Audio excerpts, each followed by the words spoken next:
Breaking news mga kapatid!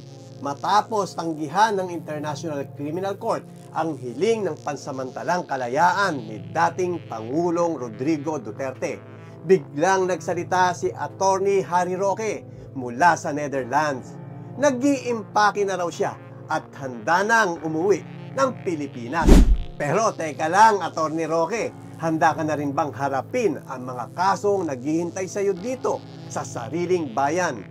Dahil paglapag mo sa NAIA, hindi red carpet ang sasalubong sa iyo, kung hindi posibleng posas at warrant of arrest.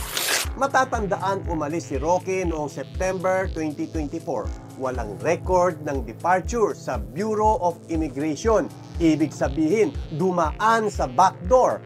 May mga ulat pa nga na ginamit niya ang Tawi-Tawi bilang backdoor route papuntang Middle East at mula roon ay dumiretso sa Netherlands. Alam nyo ba ang dahilan kung bakit? Dahil nung panahon na yon, pinangalanan siya ng DOJ bilang correspondent sa isang mabigat na kaso, qualified human trafficking, kaugnay ng Pogo Hub sa Porac, Pampanga, kung saan daan-daan dayuhan ang nasagip sa operasyon ng mga otoridad. Hindi ito simpleng kaso. Ang qualified human trafficking ay isang non-bailable offense sa ilalim ng Republic Act number 9208. Ibig sabihin, kung mahuli ka, diretso kulong habang nililitis. Ang kaso ay nasa RTC Branch 118, Angeles City at may aktibong warrant of arrest laban kay Roque. Kaya nang sabihin niyang handa na akong umuwi, maraming nagtaas ng kilay. Handa na rin ba siyang magpakulong? Bukod sa trafficking case, may contempt citation pa siya sa House of Representatives dahil sa pagsuway sa subpina sa Pogo hearing.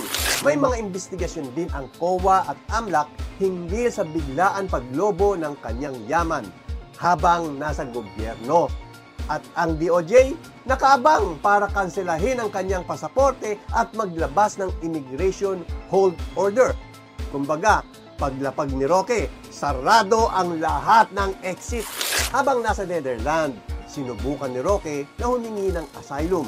Di umano dahil siya ay biktima ng political persecution.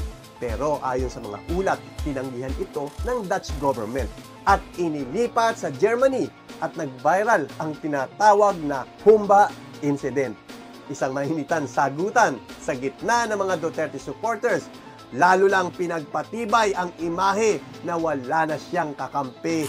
Kaya ngayon, matapos tanggihan ng ICC ang hiling ni Duterte para sa pansamantalang kalayaan, sinabi ni Roque, wala na raw siyang dahilan para manatili sa dahig. Nag-impake na ako, sabi niya, at handa na raw siyang harapin ang kaso sa Pilipinas. Pero Attorney Roque, ang tanong ng bayan, handa ka ba talaga sa katotohanan ng batas? O isa na naman itong palabas para sa media? Sa pagbabalik ni Roque, ito ang mga kasong posibleng sumalubong sa kanya: qualified human trafficking, life imprisonment, non-bailable, contempt of Congress, detention order, falsification of SALN, unexplained wealth, forfeiture of asset, obstruction of justice, 6 years max imprisonment, passport violation, revocation, plus travel ban. Ang mga ito ay pawang aktibo, hindi basta nawawala kahit sino pa ang kakampi mo. Kung totoo ngang uuwi ka, Attorney Harry Roque, ito na ang pagkakataon mong patunayan na hindi mo tinatakbuhan ang hustisya. Hindi mo na kailangan magtago sa likod ng mga politiko. Hindi mo na kailangan magpaawa sa ibang bansa. Dito mo harapin ang batas.